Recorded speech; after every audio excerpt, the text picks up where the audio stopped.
नमस्कार। अर्थशास्त्र विभाग में आप सभी का हार्दिक स्वागत है। आज हम पढ़ेंगे एमए फाइनल इकोनॉमिक्स, जिसमें हमारा पेपर है इंटरनेशनल इकोनॉमिक्स का, अंतर्राष्ट्रीय अर्थशास्त्र। और अंतर्राष्ट्रीय अर्थशास्त्र के अंतर्गत जो सबसे महत्वपूर्ण टॉपिक है उसी के बारे में अध्ययन करेंगे हम। विदेशी विनिमय दर का निर्धारण। विदेशी विनिमय दर का निर्धारण कैसे किया जाता है और विदेशी विनिमय निर्धारण के कौन कौन से सिद्धांत हैं, इनके बारे में हम अध्ययन करेंगे। पहले व्याख्यान में हम करेंगे विदेशी विनिमय दर का निर्धारण। यानी कि मैंने आपको हर व्याख्यान में बताया था कि जिस हमको बहुत आसान तरीका, चाहे फर्स्ट ईयर में हो चाहे एमए फाइनल में हो, एक सॉरी बहुत आसान तरीका है कि हम उसको एक सिस्टम ढंग से उसको याद करें। एक सही क्रम वाइज कि हमको क्या क्या बताना है। अब इस टॉपिक के अंतर्गत विदेशी विनिमय दर का निर्धारण कर रहे हैं। यानी सबसे पहले विदेशी विनिमय दर का अर्थ, इसका मीनिंग क्या है, फिर इसका एग्जाम्पल देखेंगे, फिर हम विदेशी विनिमय जो दर है उसको कैसे व्यक्त कर सकते हैं उसको हम स्पष्ट करेंगे।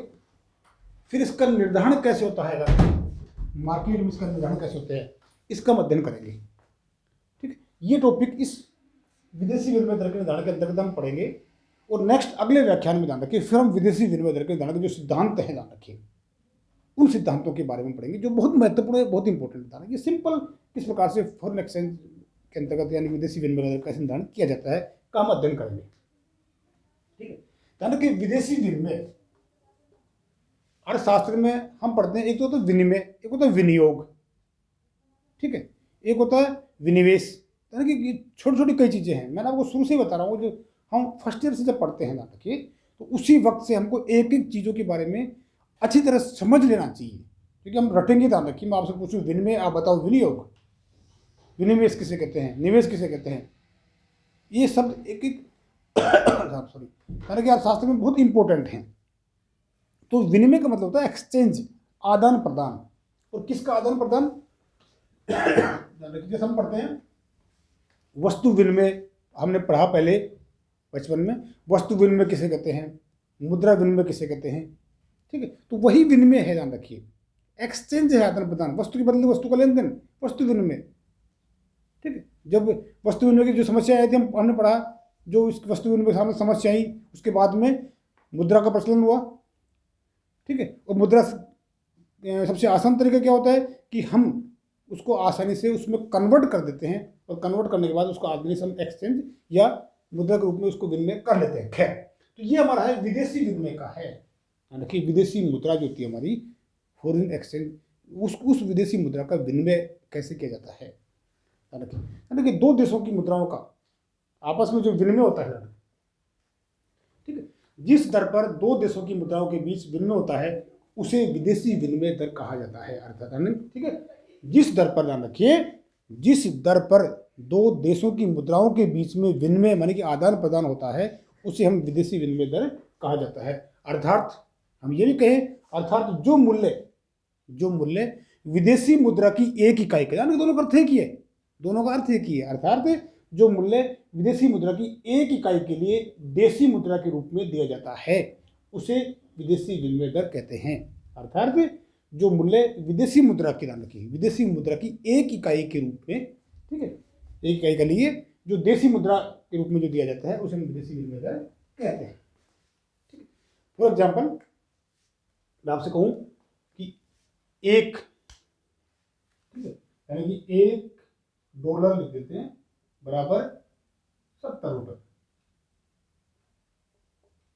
ठीक है, $1 बराबर 70 रुपये। ठीक है, यानी कि मैंने कहा कि इसमें जिस दर पर दो देशों की मुद्राओं के बीच में होता है उसे विदेशी विनिमय दर कहा जाता है। तो ये जो दर है $1 बराबर 70 रुपये, ध्यान रखिए, ये वह दर है जिसके अंतर्गत हम, यानी कि दो देशों की मुद्रा के बीच में विनिमय कर सकते हैं। वह दर है, ये ध्यान रखिए, रेट है ये।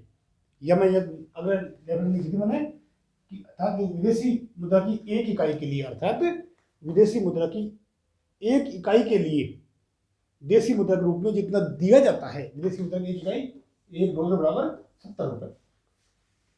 ठीक है, दोनों जो डेफिनेशन है उसमें ये बात क्लियर हो रही है कि इस प्रकार से विदेशी विनिमय दर का निर्धारण करते हैं या हम दिखाते हैं। फॉर एग्जाम्पल, ध्यान रखिए, विदेशी विनिमय की जो दर है उसको हम दो तरीके से लिख सकते हैं, दो तरीके से हम उसको दर्शाते हैं, दो तरीके से हम बता सकते हैं। एक तो किस रूप में, देशी मुद्रा की इकाइयों के रूप में, ध्यान रखिए देशी मुद्रा की इकाइयों के रूप में, ठीक है। यानी कि जैसे ये लिखा का 1 पौंड बराबर 50 रुपए, ठीक है, यानी कि देशी मुद्रा की इकाइयों के रूप में, ठीक है। इसमें क्या होगा, यानी कि देशी मुद्रा की इकाइयों का मतलब क्या है कि विदेशी मुद्रा की एक इकाई देशी मुद्रा की इकाइयों के रूप में दिखा सकते हैं। जैसे 1 पौंड बराबर 50 रुपए, और दूसरा विदेशी मुद्रा की इकाइयों के रूप में, ठीक है, यानी कि 1 रुपए बराबर, यानी कि इसको हम दिखाएंगे 1 रुपए बराबर 1/50 पौंड। तो इस प्रकार से हम इसको दो तरीके से दिखा सकते हैं, ठीक है। यानी कि जिस विदेशी विनिमय का निर्धारण कैसे किया जाता है, विदेशी विनिमय दर का निर्धारण कैसे किया जाता है, यानी कि जिस प्रकार से आंतरिक बाजार में वस्तु की मांग और पूर्ति के द्वारा वस्तु की कीमत का निर्धारण किया जाता है, ठीक उसी प्रकार से विदेशी मार्केट में विदेशी मुद्रा की मांग और पूर्ति के द्वारा विनिमय का निर्धारण किया जाता है। आंतरिक बाजार में जिस प्रकार से जो वस्तु की कीमत होती है, देखिए जो कीमत बाजार मूल्य जो होता है, कीमत जो होती है हम तात्कालिक तथा दीर्घकालीन, उसको हम तात्कालिक तथा दीर्घकालिक दीर्घकालीन मूल्य के रूप में, देखिए तात्कालिक तथा दीर्घकालीन बाजार मूल्य के रूप में प्रदर्शित करते हैं। तात्कालिक के अंतर्गत जो प्राइस है वो चेंज होती रहती है, दीर्घकाल में सामने पाया जाता है। ठीक उसी प्रकार से ध्यान रखिए, ठीक उसी प्रकार से जो हमारा विदेशी विनिमय है उसको भी हम तात्कालिक दीर्घकालीन साम्य दरों के रूप में उसको प्रतिनिधित्व कर सकते हैं, जिसे हम अल्पकालीन दीर्घकालीन दरें भी कहते हैं। जिसे हम अल्पकालीन और दीर्घकालीन दरें भी कहते हैं, और दीर्घकालीन जो दर होती है उसको हम सामान्य दर भी कहते हैं। अर्थात अल्पकालीन जो दर होती है वह दर होती है जिसके अंतर्गत जो रेट है, एक्सचेंज रेट है, वो बदलती रहती है, विभिन्न परिस्थितियों के कारण, कई कारणों से बदलती रहती है, ठीक है, जिसे हम अल्पकालीन दर भी कहते हैं।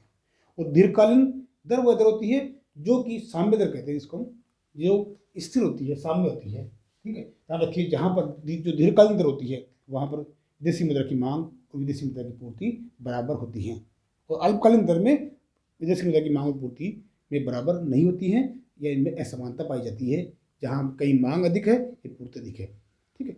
और दीर्घकालीन जो दर होती है जिसे हम साम्य दर भी कहते हैं, उसके अंतर्गत दोनों बराबर पाए जाते हैं, ठीक है। एक एग्जाम्पल लेते, एक डायग्राम लेते हैं ना, इस डायग्राम के द्वारा हम आसानी से समझ लेंगे।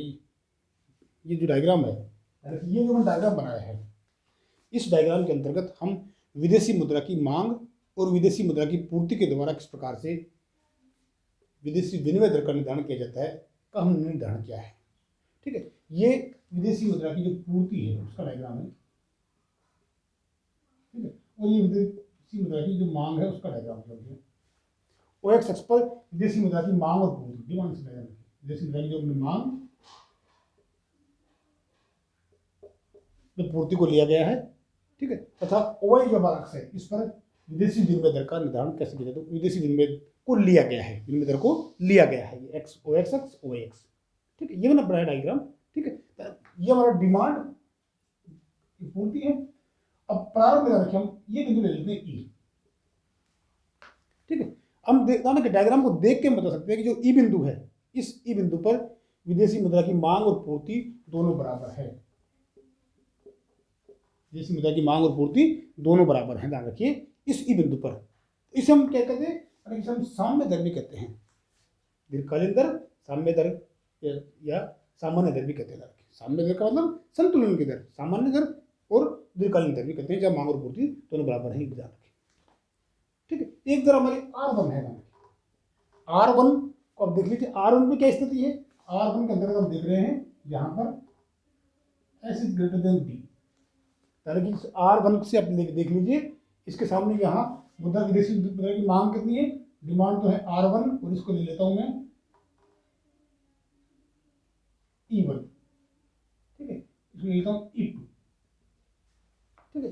तो इस R1 विदेशी मुद्रा की जो विनिमय दर है, जो दर है, याद रखिए इस R1 पर विदेशी मुद्रा की मांग तो हमारी कितनी है R1E1 है और पूर्ति कितनी है R1E2 है, ध्यान रखिए। क्यों? तो इस तरह से क्या है, ध्यान रखिए, या पूर्ति अधिक है, सप्लाई अधिक है, ध्यान रखिए ये, और डिमांड कम है।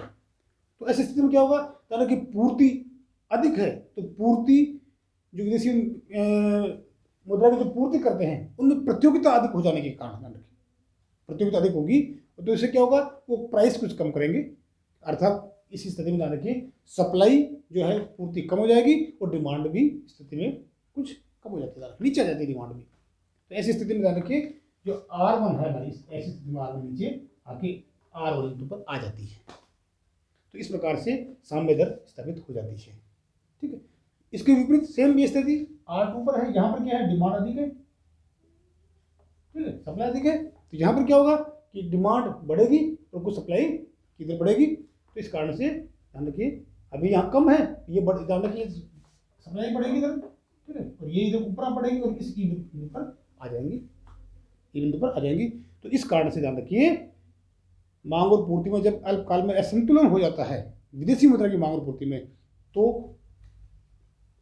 प्रतियोगिता के कारण, ध्यान रखिए, जब पूर्ति अधिक होती है, ठीक है, तो डिमांड उसकी कम हो जाती है, सप्लाई भी कम हो जाती है, इस बिंदु पर आ जाती है और इस स्थान बिंदु प्राप्त हो जाता है, ठीक। तो देखिए उसी प्रकार से है विदेशी विनिमय के दर का निर्धारण का जो मांग पूर्ति का नियम है, मांग और पूर्ति का जो सिद्धांत है, डायग्राम जो हमारा है, कि वैसा ही सिद्धांत है, वैसा ही डायग्राम है जो हम घरेलू बाजार में एक वस्तु की कीमत के निर्धारण के बारे में जो हम कहते हैं प्राइस मैकेनिज्म सिस्टम जिसे कहते हैं कि, ठीक है, कीमत निर्धारण कैसे किया जाता है मांग और पूर्ति के द्वारा, वही हमारे पास यहाँ विदेशी विनिमय दर निर्धारण के अंतर्गत सिद्धांत है जो मांग और पूर्ति का सिद्धांत जिसे हम कहते हैं, ये इस प्रकार से विदेशी विनिमय दर निर्धारित होती है, ठीक है। तो ये हमारा विदेशी विनिमय दर का निर्धारण का है, ठीक है, किस तरह से निर्धारित की जाती है। अब हम विदेशी विनिमय दर के निर्धारण के जो सिद्धांत हैं उन नेक्स्ट अगले विधायी में सिद्धांतों के बारे में अध्ययन करेंगे। Thank you.